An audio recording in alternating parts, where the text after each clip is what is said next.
Très bien, nous allons conclure notre table ronde avec André Essiepian, qui a un PhD de l'Université de Stanford et qui est maintenant professeur de psychologie à l'Université de New York. Dans son travail, il regarde la réussite universitaire et regarde comment nos réussites sont formées par des stéréotypes raciaux ou genrés. Il a publié dans de très grands journaux tels que Psychological Science, et il a remporté le prix de l'Académie américaine de neurosciences en 2018. Il a également de grands journaux tels que The Economist ont couvert son travail, et aujourd'hui il va nous parler des racines de développement du gap entre hommes et femmes dans les domaines scientifiques. Merci André.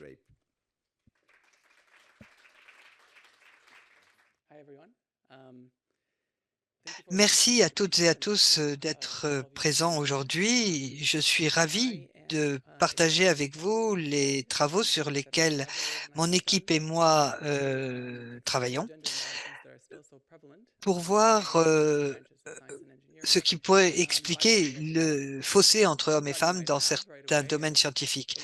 Et ce qui peut paraître étonnant et on regarde cela d'un point de vue du développement. Et cela fait du sens. La raison pour laquelle on regarde le développement est très simple. Si vous regardez une analyse en pipeline, par exemple, vous voyez et que vous voulez voir d'où provient le fossé entre garçons et filles, vous voyez qu'il existe au niveau universitaire, mais qu'il est déjà en place au collège. Et si vous posez la question à des élèves de collège, ce qu'ils veulent faire plus tard, vous constatez déjà des fossés garçons-filles qui sont de la même importance que ce que l'on voit quand ces enfants arrivent à l'université. Donc, on a regardé les facteurs de développement et on s'est rendu compte que les fossés que l'on voit dans de nombreuses branches scientifiques sont informés par des processus qui se produisent au début du développement et qui démarrent dès l'âge de... Et on sait qu'à l'âge de 15-16 ans, on voit déjà des jeunes hommes, des jeunes femmes qui divergent dans leurs aspirations de carrière. Donc, comment est-ce qu'on comprend les facteurs qui expliquent cela? Alors, vous avez ici un modèle théorique simplifié, sans doute même un peu simpliste, que nous utilisons. Nous savons de la recherche qui a été menée en psychologie au cours des 50 dernières années que quand on envisage une carrière, on le fait en fonction de deux variables, notre confiance en nous à réussir dans tel domaine, et deuxièmement, quel est notre intérêt pour ce type de travail. Ce sont les deux facteurs qui entrent en considération. Et donc, plus l'intérêt est élevé, plus la motivation est élevée, et plus on a confiance dans ses capacités à réussir, plus la motivation est élevée également. Mais je vais aller un petit peu plus en profondeur ici. Qu'est-ce qui motive la confiance et l'intérêt? Et nous avons analysé ces constructions et nous avons regardé quels étaient les stéréotypes qui existent, comment les gens voient les gens en STEM et comment les gens envisagent les garçons et les filles. Et nous savons que nous avons tous beaucoup de bagages qui nous sont apportés par la société, notamment sur notre identité en tant que garçons et filles, et des bagages que la société nous attribue dès lors que l'on fait partie de telle discipline ou de tel domaine. C'est la manière dont on nous perçoit et qui est alignée avec la manière dont la société perçoit les personnes d'une discipline particulière. Et là, il peut y avoir correspondance. Et cela nous donne encore plus confiance, beaucoup plus d'intérêt à poursuivre une carrière et notre motivation à poursuivre nos études dans ce domaine augmente. Cependant, et c'est le cas pour les filles et les femmes dans le domaine scientifique, la manière dont on perçoit les femmes et les filles dans leurs attributs, dans leur comportement, est très peu alignée sur la manière dont on perçoit les scientifiques sur un grand nombre de dimensions et je vous donnerai des exemples. Donc, quand il y a une décorrélation entre la manière dont on perçoit les personnes dans un domaine et la manière dont on perçoit une identité sociale, cela sape notre confiance, notre intérêt et donc notre motivation à poursuivre une carrière. Voici quelques dimensions qui sont pertinentes ici. Ça a été publié par Amanda Dickman et al., qui suggère que la décorrélation entre la manière dont on perçoit les scientifiques et la manière dont on perçoit les filles et les femmes euh, est que dans le public en général, un scientifique s'est entendu comme étant un homme qui travaille seul pour satisfaire sa propre curiosité quant à la manière dont fonctionne le monde et qui veut se faire une réputation et éventuellement gagner le prix Nobel. Et c'est très différent des stéréotypes que l'on a sur les femmes et sur les filles qui sont socialisées pour vouloir aider autrui et pour vouloir travailler avec autrui. Et donc, ils sont plus orientés vers la communauté. Et cette décorrélation mine la confiance en elles des jeunes filles et donc entrave leur motivation et les freine dans leur poursuite d'une carrière dans ces domaines de sciences et de technologie. Maintenant, cette dimension de décorrélation a à voir avec les compétences intellectuelles. Mais je voulais également vous montrer que nous, la société nous voit comme étant des gens ayant des capacités intellectuelles exceptionnelles et malheureusement, le public en général associe ces qualités aux hommes plus qu'aux femmes. Et ces idées sont d'ores et déjà présentes dans l'environnement des enfants, elles sont absorbées par les enfants, ce qui veut dire qu'à un très jeune âge, on voit des aspirations des jeunes filles à poursuivre une carrière dans les technologies est entravée parce qu'elles se disent que elles ne seront pas capables tout simplement parce que cela vient de la manière dont on considère les hommes et les femmes dans la société. Donc, je voulais revenir avec vous sur cette hypothèse qui est celle à partir de laquelle je pars. L'idée de ces stéréotypes a été mise en lumière pour moi par un travail que nous avons mené il y a quelques années lorsque nous avons demandé à membres de différents domaines académiques ce qu'ils pensaient être nécessaire pour réussir dans leur domaine. Et nous avons regardé quelles étaient leurs croyances et notamment quel était le niveau de compétence intellectuelle nécessaire pour réussir dans leur domaine. Est-ce que cela pouvait expliquer le fossé entre garçons et filles dans leur domaine? Et nous avons découvert que quand on regarde les 30 domaines étudiés, on voit que la plupart insistent sur des capacités intellectuelles exceptionnelles comme étant la clé de succès. Et tout ceci s'applique même si vous regardez uniquement les domaines scientifiques. Nous avions des domaines scientifiques ici dans un sous-ensemble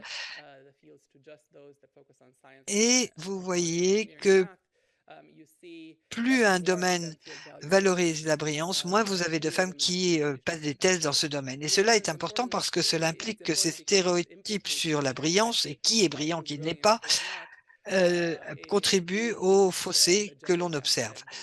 Donc, si l'idée est de dire que c'est parce que les femmes sont perçues comme étant moins capables intellectuellement, alors les hommes sont présents dans des domaines où la brillance intellectuelle est clé à la réussite, alors les femmes vont avoir plus de difficultés pour un certain nombre de raisons à poursuivre ces carrières sur le long terme. Et cela peut se produire pour toute une série de raisons. Ça peut être des biais de la part des personnes déjà présentes dans ces domaines qui ne pensent pas que les femmes, les filles soient suffisamment brillantes intellectuellement et d'autres raisons, notamment qu'il y a des corrélations entre la perception de ces compétences et ce que les femmes pensent que la société pense d'elles et ce qui peut induire une baisse de leur niveau de confiance en elles. Jusqu'à présent, je vous ai demandé d'accepter et de prendre pour acquis que ces biais existent, mais parlons maintenant de preuves. Il existe des preuves qui montrent que ces stéréotypes existent dans la société et bien souvent nous aimons à penser que nous sommes au-delà des stéréotypes, qu'on a réglé problématique du genre, que nous sommes une société non genrée, nous sommes des personnes qui ne voient pas le genre comme étant un obstacle, mais je vais vous montrer des choses qui prouvent que nous ne le sommes pas. Ici, un article qui remonte à il y a quelques années où l'auteur a eu accès à des recherches Google menées par des parents américains dans l'anonymat de leur foyer et ils ont regardé combien de fois les parents faisaient des recherches sur Google sur les attributs intellectuels de leur fils ou de leur fille.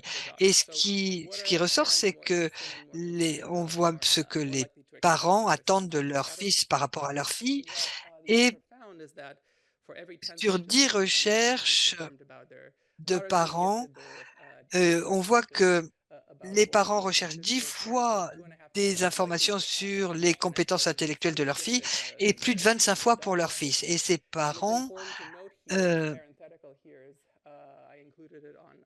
alors, ce n'est pas une perception vraie, hein, c'est simplement que les parents interagissent avec leurs enfants et ont le sentiment que que les garçons sont plus intelligents.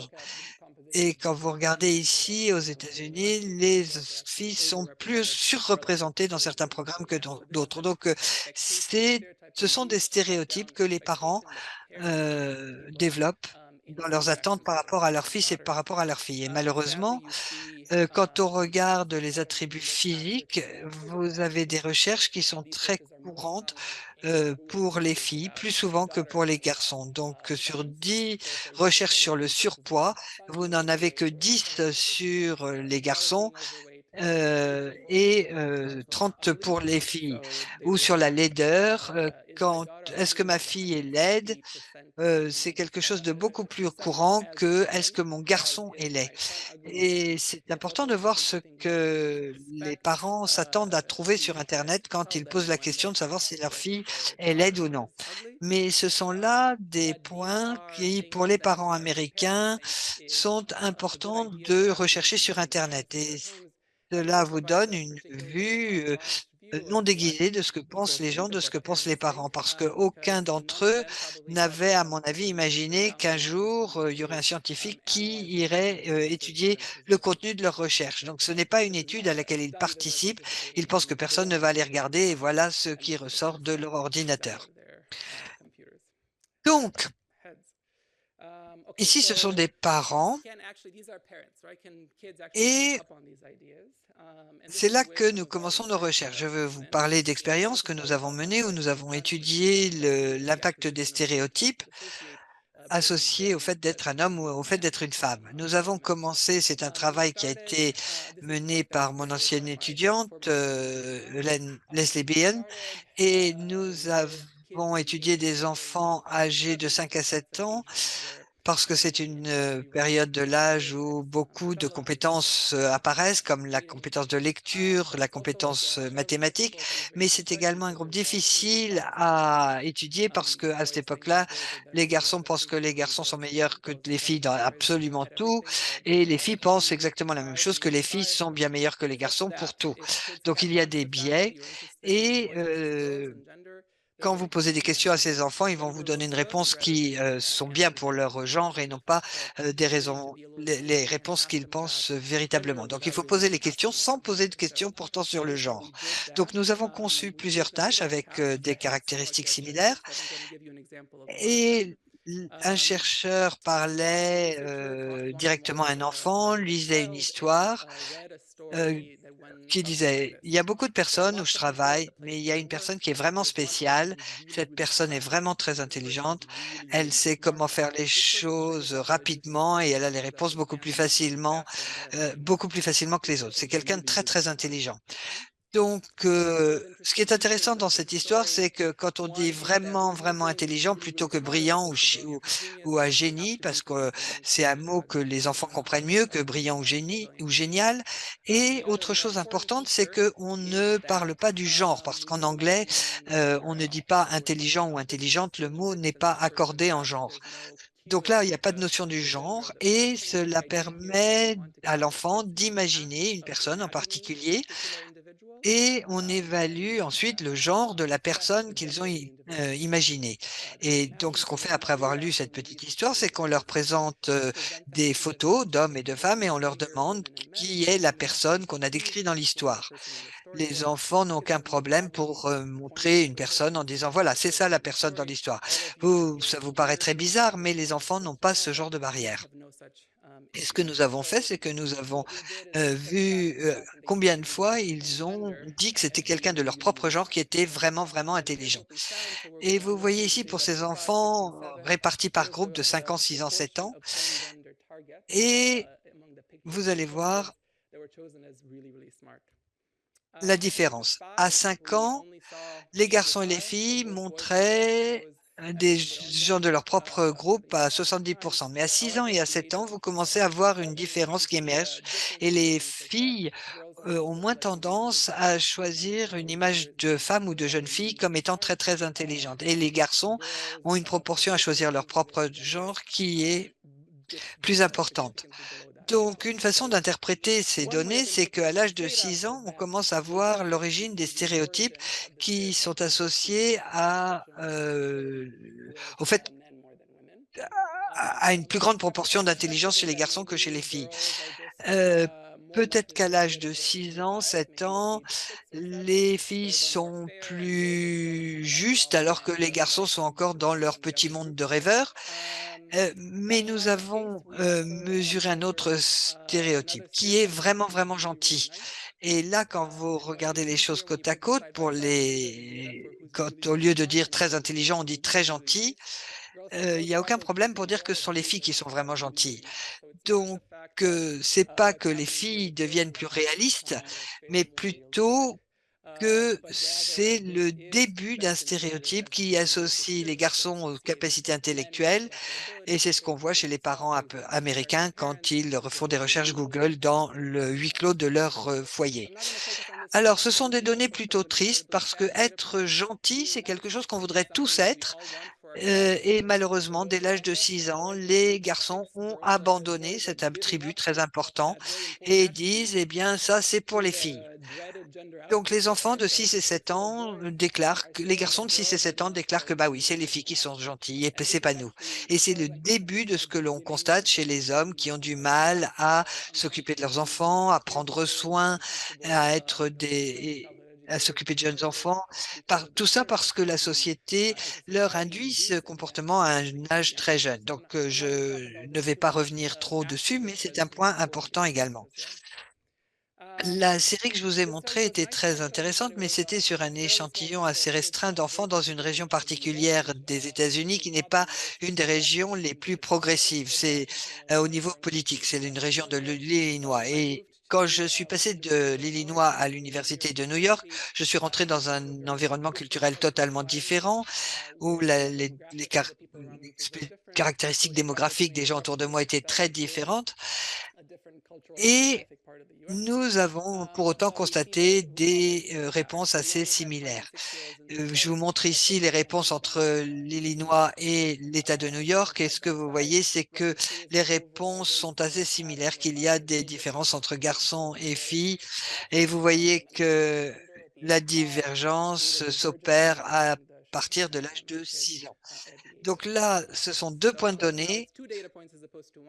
On ne peut pas généraliser à tous les enfants des États-Unis, mais je vais vous montrer que cela s'applique non seulement aux États-Unis, mais partout dans le monde. Tout cela parce qu'il y a des différents mais ici, parce qu'on a des différences culturellement, on peut commencer à penser qu'on peut généraliser. Maintenant, une question que vous vous posez sans doute tous et toutes, c'est que se passe-t-il à l'âge de 6 ans? Pourquoi l'âge de 6 ans? Dans différents pays à travers le monde, on voit ces différences apparaître à l'âge de 6 ans et nous étions très conscients de cette question, heu, en préparant l'étude et on s'est dit: «Bah, oui, c'est parce que à 6 ans, ils rentrent au CP, ils sont socialisés, on commence à leur mettre dans la tête des idées, sur les rôles des hommes et des femmes» et Mais quand nous avons commencé à réfléchir à tout cela et quand on a essayé de voir ce qui se passait à l'âge de 6 ans, on a recontacté autant d'enfants que possible et on a eu un tiers des enfants qui nous ont répondu, ce qui était suffisant pour essayer de voir si cela avait à voir avec le fait qu'ils rentraient au CP et que cela corrélait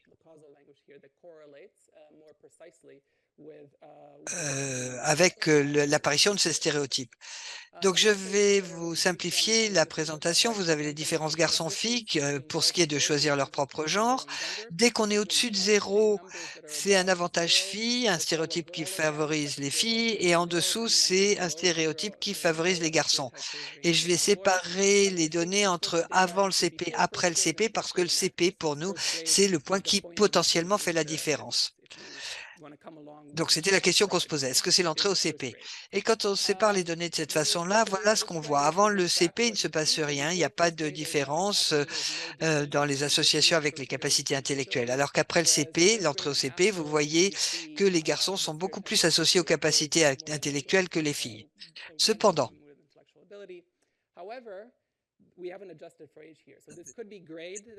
peut-être donc, oui, peut-être que c'est le CP, mais peut-être que c'est aussi parce que les enfants mûrissent et que, ils sont et quand on a ajusté pour l'âge,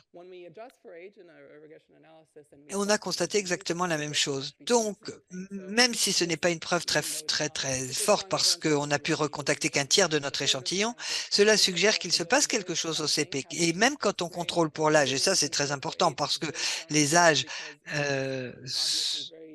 varie au CP, on voit que effectivement il se passe quelque chose au CP et que c'est à ce moment-là que les stéréotypes arrivent chez les enfants. Alors, est-ce que le CP, c'est le coupable? Si l'on regarde des pays où l'entrée au CP se fait à un autre âge, parce que vous avez des pays où le CP, c'est à l'âge de 7 ans. Et à ce moment-là, on voit les stéréotypes qui émergent à l'âge de 7 ans, donc à l'entrée au CP. C'est ce qu'a fait, un travail une étude qu'a menée mon ancienne étudiante Lynn Bian et qui a démontré qu'en Corée du Sud, où le CP c'est à l'âge de 7 ans, on voit apparaître des stéréotypes à l'âge de 16 ans, de 7 ans. Ça, ce sont des preuves circonstancielles et qui tendent à montrer que le CP est un point tournant très important pour l'introduction de ces stéréotypes genrés chez les enfants.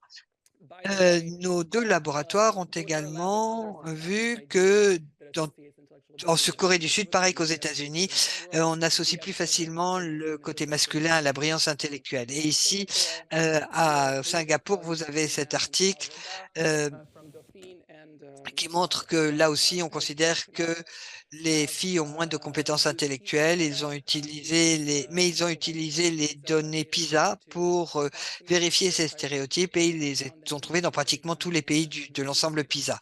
Donc, c'est pas simplement quelque chose d'occidental, c'est un phénomène absolument mondial. Donc, le CP, peut-être, mais qu'est-ce qui se passe au CP? On est rentré un petit peu plus en profondeur et l'une des premières choses qu'on fait au CP, c'est qu'on commence à être plus à l'école, on a des notes et on vous évalue sur votre travail scolaire. Et on s'est dit, eh bien, peut-être que les enfants regardent qui a les meilleurs résultats à l'école et utilisent cette information pour faire des inférences sur qui est intelligent. Ce serait une chose assez rationnelle à faire parce que quel système peut-on utiliser sinon celui qui réussit bien à l'école? Et or, pourtant, on sait que du CP à la seconde, les filles ont de meilleures notes que les garçons. Donc, ça veut dire qu'il y a un biais là. Mais ce ne serait pas la première fois que les enfants croient quelque chose qui n'est pas vrai. Donc, on voulait étudier ça de plus près. Donc, nous avons un paradigme assez similaire ici. Plutôt que de leur demander qui est très intelligent, qui est très gentil, on leur demande qui dans la classe a les meilleures notes. Et ce que l'on voit, c'est un résultat très différent quand on fait la courbe des proportions. Vous voyez les filles à 5, 6 et 7 ans qui choisissent les filles comme étant celles qui ont les meilleurs résultats à l'école, dans 90% des cas. Et je vais mettre tout cela l'un à côté de l'autre pour bien dramatiser la différence. Vous avez les réponses des filles pour qui est très intelligent et les réponses des filles pour qui a les meilleurs résultats à l'école. Et vous avez les points de données Et ça nous a vraiment intrigués. Comment est-ce que ces 2 choses peuvent être vraies dans le cerveau d'une personne? Comment est-ce que les filles peuvent penser que les filles ont de meilleurs résultats à l'école, mais que les filles ne sont pas aussi intelligentes que les garçons? Donc pour essayer de comprendre cela, et c'est quelque chose que nous étudions dans mon laboratoire à l'heure actuelle, c'est de voir ce que pensent les adultes, et je pense que les enfants pensent pareil. Les enfants pensent que la réussite, scolaire des garçons et des filles est motivée par différents facteurs. Les filles réussissent non pas parce qu'elles sont particulièrement talentueuses, mais parce qu'elles travaillent dur. Alors que les garçons, quand ils réussissent parce qu'ils sont talentueux intellectuellement. Et si vous pensez à l'école comme étant quelque chose où on réussit parce qu'on travaille dur, alors les filles ont sans doute de meilleurs résultats scolaires, mais pas parce qu'elles sont brillantes intellectuellement, c'est simplement parce qu'elles écoutent bien la maîtresse et qu'elles font leurs devoirs à la maison. Alors que les garçons n'ont pas d'aussi bons résultats à l'école, alors qu'ils sont talentueux intellectuellement, mais simplement parce qu'ils sont moins des bourreaux de travail. Ça pourrait être une explication de ce paradoxe. Très bien. Autre possibilité ici, qui a à voir avec l'exposition à l'école, c'est un article que nous avons publié récemment. Nous avons documenté, donc là on est au collège, j'extrapole un petit peu, et on a regardé les livres, les manuels scolaires euh, de biologie qui essentialise et qui dit que les hommes viennent de Mars, les femmes de Vénus, et ce n'est pas leur enseigner des stéréotypes, mais c'est leur enseigner de l'essentialisme selon lequel le genre est stéréotypé. Et cela montre les différences entre hommes et femmes et ça permet aux enfants d'intégrer les stéréotypes. Alors, je vais manquer de temps, donc je vais peut-être sauter quelques diapositives. Je voulais vous parler aussi de la notion de stéréotype, c'est-à-dire que c'est pas que des choses qui sont uniquement dans la tête, des enfants. C'est-à-dire que si vous proposez à filles ou garçons une activité qu'ils n'ont jamais rencontrée avant, il va y avoir quand même des différences de comportement suivant les filles, des filles et des garçons. Tout simplement, il semblerait que les filles ont tendance à s'impliquer beaucoup plus, à faire en sorte de s'intéresser à quelque chose qu'on leur a, jamais montré. C'est moins le cas pour, les garçons. Et donc encore une fois, on retrouve la différence en fait de comportement, à savoir que, les filles essaient davantage, se sont plus impliquées que les garçons. Donc c'est pas nécessairement corrélé avec, l'intellect. C'est vrai que globalement, on ne veut pas qu'on ait ensuite ce stéréotype qui se confirme selon lequel, voilà, les garçons sont plus forts en sciences que, les filles. C'est quelque chose dont on sait qu'ensuite sera très fortement associé, y compris dans l'esprit des enfants. Donc à la lumière de tout ce que je viens de dire, qu'il faut de toute façon, changer les messages que nous adressons aux enfants, en disant: «Voilà, il faut être de telle matière, il faut être un garçon ou une fille pour réussir en sciences, en maths et cetera». Il faut arrêter de mettre l'accent sur la notion de être doué, être un génie, avoir un talent, un don. Mais au contraire, il faut renforcer l'importance de l'implication, le fait de s'appliquer au travail, et ça, c'est vraiment ce qui fait la différence. Il faut lutter contre les stéréotypes, arrêter d'utiliser ces phrases toutes faites, à savoir: «Oui, les filles sont aussi bonnes que les garçons en maths et en sciences». C'est pas bien de formuler les choses comme ça parce que ça veut dire que c'est les garçons qui viennent le groupe de référence. Donc, il faut dire: «Les filles et les garçons sont aussi bons les uns que les autres en maths et en sciences». Donc il faut faire attention. Parfois, c'est le détail qui, fait toute la différence. Il faut exposer les enfants à des modèles, qu'ils soient féminins ou masculins, qui tous les 2 ont réussi, à renforcer, le lien qu'il peut y avoir entre ce modèle et l'enfant et vraiment les motiver, dans ce sens. Vous aviez dans l'article qui passait à la vitesse de la lumière le QR code que vous pouviez scanner pour lire la totalité de l'article et je remercie très rapidement également mes collaborateurs. Merci beaucoup.